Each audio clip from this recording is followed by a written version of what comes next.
Chapitre 58. Qu'ai-je appris? J'apprends chaque jour, sinon ce serait une journée perdue. Bien sûr, durant mon année au Bénin, j'ai énormément appris sans cesse. Une chose importante que j'ai découverte au Bénin, c'est que la couleur de ma peau n'a aucune importance pour moi.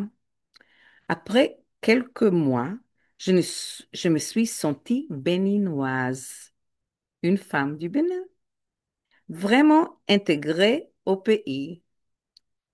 Récemment, ici à Evanston, où je vis maintenant, près de Chicago, j'ai rencontré une nouvelle amie indienne et je me fichais complètement de sa couleur de peau ou de ses origines.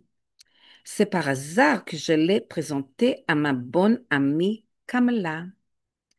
Et il s'est avéré qu'elles venaient toutes deux du même village Punjabi en Inde.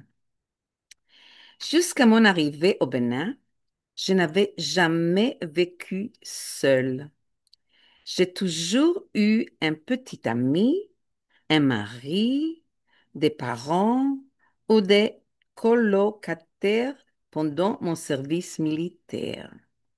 Au Bénin, j'ai découvert pour la première fois que j'étais capable de vivre seule. Avant d'arriver, j'avais très peur de ne pas pouvoir ressentir ce sentiment.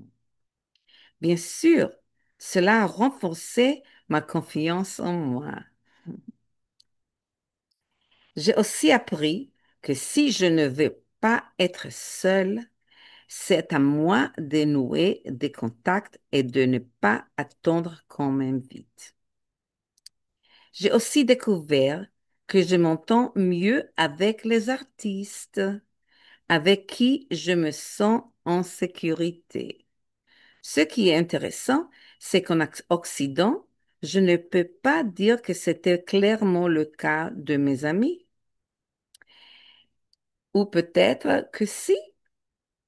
C'est juste qu'en Occident, je ne suis pas une étrangère et je n'ai pas besoin d'être protégée de qui que ce soit comme je l'étais au Bénin. Contre tous ces hommes qui me convoitaient ou voulaient mon argent.